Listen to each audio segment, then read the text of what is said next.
സുഖമാണെന്ന് വിചാരിക്കുന്നു. ഇന്നൊരു വെള്ള കടലക്കറി ആയാലോ. വളരെ ടേസ്റ്റി ആയിട്ടുള്ള കൊച്ചു കുട്ടികൾക്കും മുതിർന്നവർക്കും ഒക്കെ ഒരേപോലെ ഇഷ്ടമായിട്ടുള്ള ഈ വെള്ള കടലക്കറി എങ്ങനെയാണ് ഉണ്ടാക്കുന്നതെന്ന് നോക്കിയാലോ. നേരെ പോകാം വീഡിയോയിലേക്ക്. ഇതിപ്പോൾ ദാ 1/2 കപ്പ് കടലയാണ് 8 മണിക്കൂർ കുതിർത്ത് വെച്ചിട്ടുണ്ട്. നമുക്ക് ഈ കടലക്കറി വെള്ള കടലക്കറി എങ്ങനെയാണ് ഉണ്ടാക്കുന്നതെന്ന് നോക്കാം. ഒരു കുക്കറിലേക്ക് ഞാൻ ഈ കടല കുതിർത്ത വെള്ളം കളഞ്ഞിട്ടുണ്ട് കേട്ടോ. എനിക്ക് ആ ഒരു സ്മെല്ല് പിടിക്കത്തില്ല, അതുകൊണ്ട് ഞാൻ കളഞ്ഞിട്ടുണ്ട്. നിങ്ങൾ വേണമെങ്കിൽ ആ വെള്ളത്തിൽ തന്നെ വേവിച്ചെടുത്താലും മതി. ഞാൻ എന്നിട്ട് ഒന്നും കൂടി കഴുകിയെടുത്തിട്ട് നന്നായിട്ട് കഴുകിയിട്ടാണ് കുതിർക്കാൻ വെച്ചത്. അത് കഴിഞ്ഞിട്ട് ആ വെള്ളം ഒന്ന് ഊറ്റി കളഞ്ഞതിന് ശേഷം ഒന്നും കൂടി 2 വെള്ളത്തിൽ ഒന്നും കൂടി കഴുകിയെടുത്തിട്ടുണ്ട് കേട്ടോ. എന്നിട്ട് ഇതിലേക്ക് ഉപ്പിട്ട് കൊടുക്കാം. നമ്മളിത് വെള്ള കളറിലാണ് വയ്ക്കുന്നത്, അതുകൊണ്ട് മഞ്ഞൾപ്പൊടി ഞാൻ ഇടുന്നില്ലേ.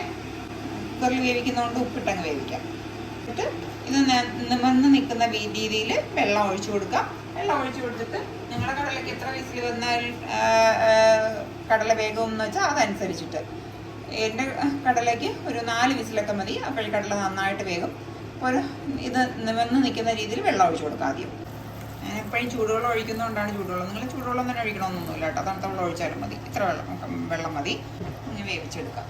പാൻ എടുത്ത് വെച്ചിട്ടുണ്ട്. അതിലേക്ക് ഓയിൽ ഒഴിച്ചു കൊടുക്കാം. അതിലേക്ക് കടുക്, ഇതുണ്ട് കറിവേപ്പില, ഇഞ്ചിയും വെളുത്തുള്ളിയും ചതച്ചത്. ഇത് നന്നായിട്ട് മൂത്തിട്ടുണ്ട്, നല്ല ഒരു മണം വരുന്നുണ്ട്. ഇനി നമുക്ക് ഒരു സവാള ആക്കാം. ചിലപ്പോൾ ഉപ്പും കൂടി ഇട്ട് കൊടുക്കാം, അപ്പോൾ പെട്ടെന്ന് നന്നായിട്ടിട്ട്.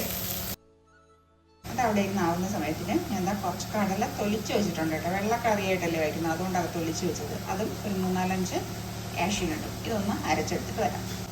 ഇത് ഞാൻ നന്നായിട്ട് അരച്ചെടുത്ത് വന്നിട്ടുണ്ട് കേട്ടോ. ഇതേപോലെ ഫൈനായിട്ട് അരക്കണേ. ഇതിലേക്ക് കുറച്ച് കുരുമുളക് പൊടി.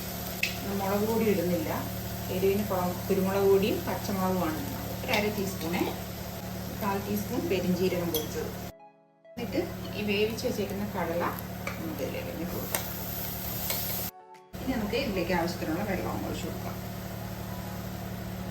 ഇതിലേക്കുള്ള പച്ചമുളക് അതായത് നന്നായിട്ട് തിളച്ചിട്ടുണ്ട്. ഇനി നമുക്ക് ഈ മിക്സ് ഒഴിച്ചു കൊടുക്കാം. ഞാനിവിടെ ഒരു തക്കാളി എടുത്ത് വെച്ചിട്ടുണ്ട്. ആ തക്കാളി നമുക്ക് ഇതിൻ്റെ മുകളിൽ ഇട്ട് കൊടുക്കാം.